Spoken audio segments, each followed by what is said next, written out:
Alright, let's see if she starts. I mean, bike hasn't been started in months. The battery's 6.5 years old. What could go wrong?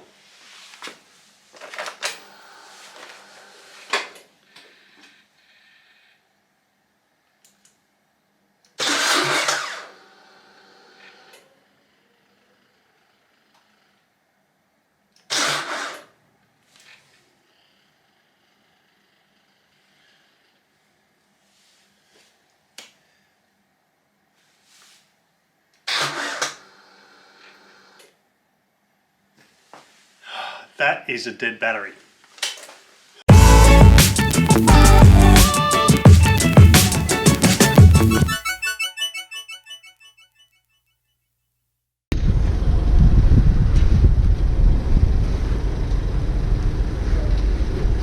All right.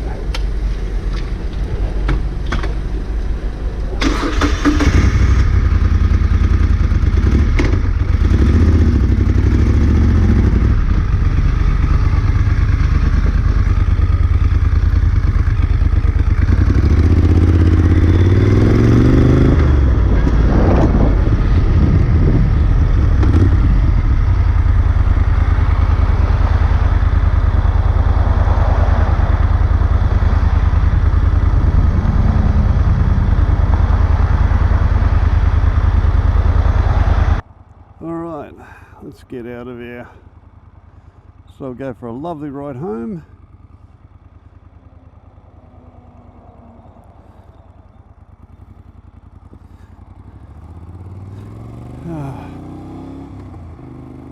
And I'm channeling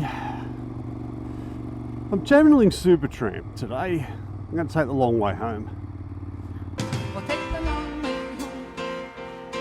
I'll take the long way home.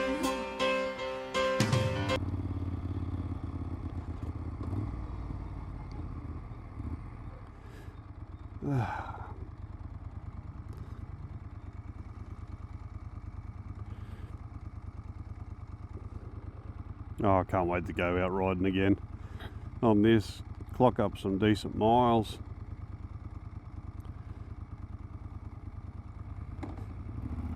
First chance we're allowed out. I'm double vaxxed, baby, so I'm good to go.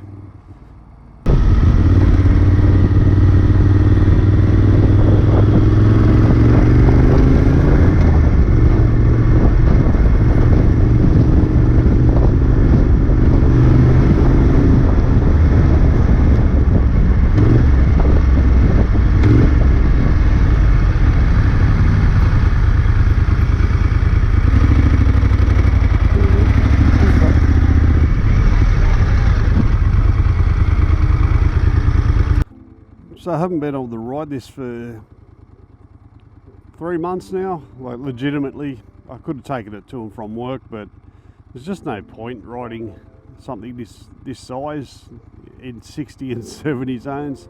You really want to go out and, you know, crack on and do a few Ks in it. Quite a few police. Oh, look at that. So yeah, I generally take this one on your trips up Bellsliner Road, down to the Royal National Park, things like that. The smaller trips I leave to the little 125.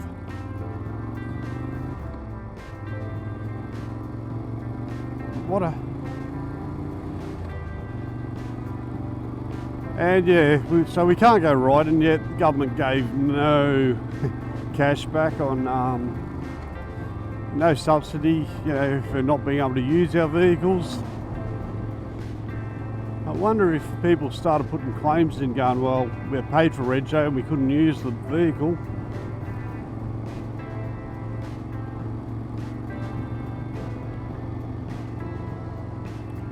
I did receive an email though. It looks like they've got all these vouchers to get us out and about again when the timing is right. So I'll be using those for sure. Yeah, school zone. But we're in school holidays, so not applicable.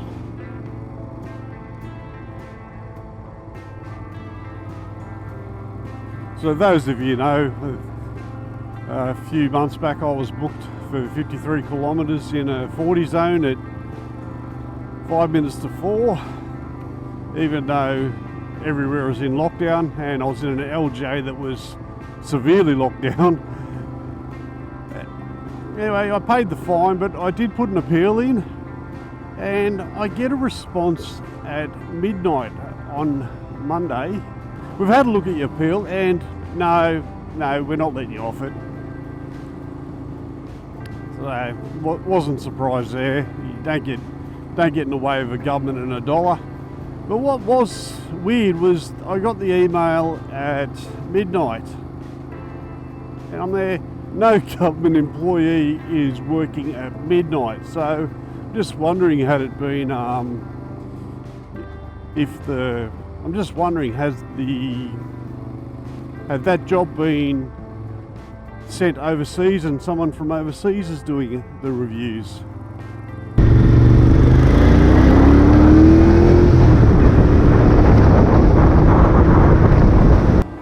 And I'm debating, do I take it to court and see if the judge will give it a section 10, or am I just throwing more money at the same outcome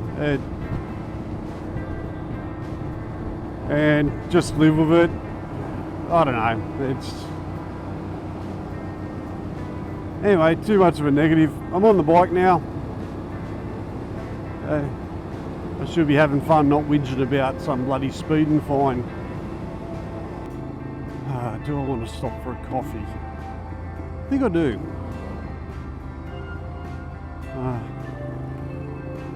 No, I just want to get home.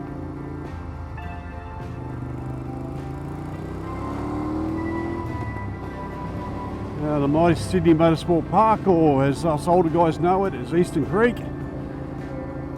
Do not speed around here. Police patrol this so regularly.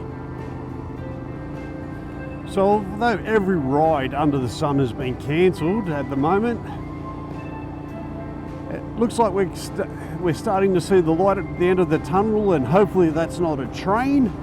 We've got a Moto-vlogger meetup that was organised by Chris Keeble, better known as the Aussie and the Indian, or the Barbarian Biker. She's organised the Moto-vlogger meetup, and a lot of larger Aussie motovloggers will be there. I'll be there. I'm not one of the larger ones, but I'll definitely be there. So head up to Grey Gums Cafe on the 4th of December between 10 and 4 p.m. and you'll see a lot of us there. I'll get to meet some motovloggers I've only ever chatted to online, so that's quite exciting. And more importantly, support Grey Gums Cafe. Now, Grey Gums Cafe is a bit of an institution on the Putty Road. Every motorcyclist will stop there. It's like the halfway point for your ride, or it could even be the end point for your ride. People just ride out there to grab brekkie, head back. Now, of course, we've been in lockdown. That's had a massive impact on the business, as you would expect. So come out there, meet us, but more importantly, get something to eat. The food's fantastic, and you'll be supporting an excellent cafe that has supported the motorcycle industry for years. That's normally my coffee stop, but I just want to get home now. So definitely get on it. It's 4th of December. Love to see you out there. I will be announcing a bit of a giveaway at a later date. I just got to make sure I've got the stock to do so. Ooh. I'll be coming out in the Griso because I can put a rack on the back of the bike.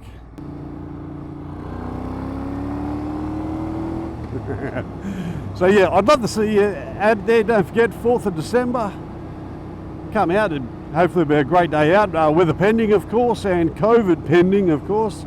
Providing we're allowed out. I'm backing we will be by then.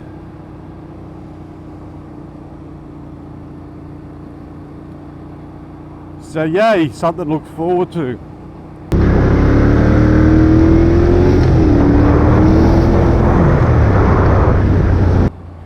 Behave, Matthew. You haven't. No mirrors. I forgot to put the mirrors on the bike. I've got to put them back on when I get home. Looks good, but bloody useless without mirrors, let me tell you. Anyway.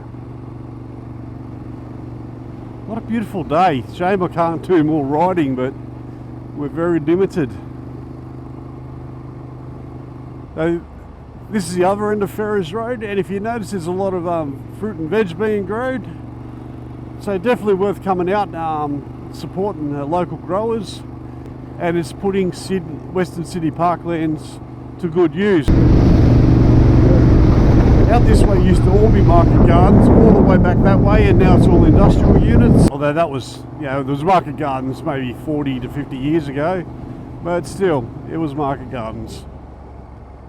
Ah, bugger. Just hoping to sling it round the corner. I could, but just asking for trouble. I can't feel that gap. Alright, let's go.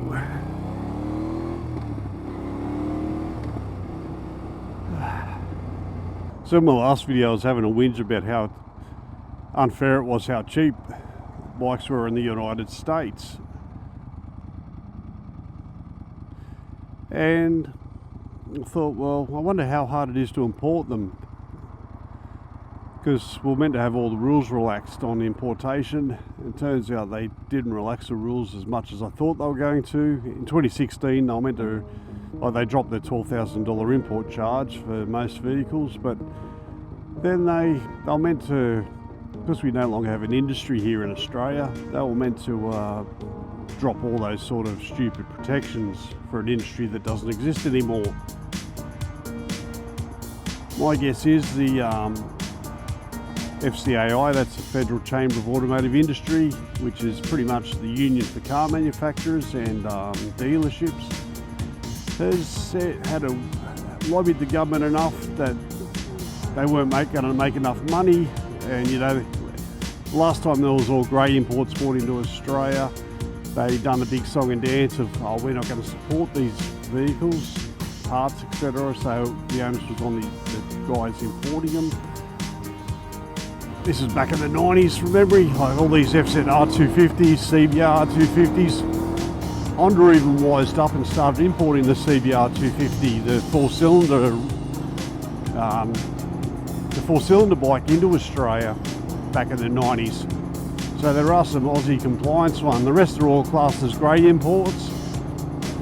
And the manufacturers or importers, whoever it was, whinged, oh, we're not going to support them. And it was a good argument, the value dropped right out of them there for a while. But these days we've got the thing called the internet. Now we can order just about anything online and it gets shipped to us.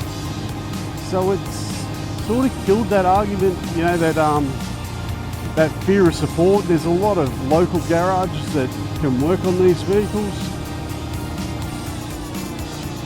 So I was going to start sussing it out. Now I've had a bit of a look and it seems like it's possible, but I'm not and I've heard stories, but I'm going to look a bit deeper into it. I wouldn't mind importing a Moto Guzzi 1100 Sport. They're starting to attract some silly money here. I've seen them. You see some of them advertised for around $9,000, which is not cheap for an almost 20-year-old bike. And I've seen them up to like mid-20s, and I understand like they're more the rarer models, but anyway, it still shocks me. So we're going to look into what some of the bikes cost overseas, especially after seeing I think it was a California, a 96 California that was for sale for $750, and it probably wasn't running, but you'll never find a Moto Guzzi in Australia for $750, I can tell you that right now. But yeah, let us know if you've tried to import a bike into Australia. Let us know how you went or how much, what's involved. I'd love to know. But I'm going to look into it myself, and who knows, I might be able to pick up a bargain, import it. Anyway, we'll see how that goes, but that's just an idea in my head.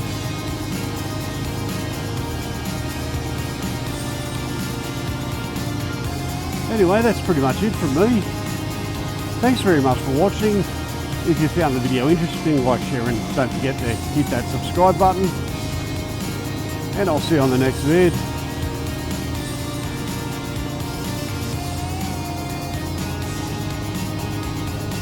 It's so nice to be on the bike again.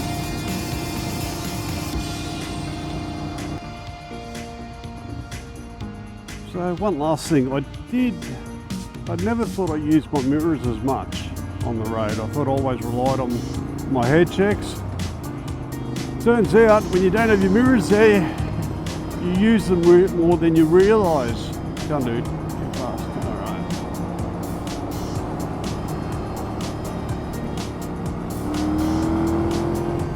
Bizarre. Anyway, better put the mirrors back on when I get home.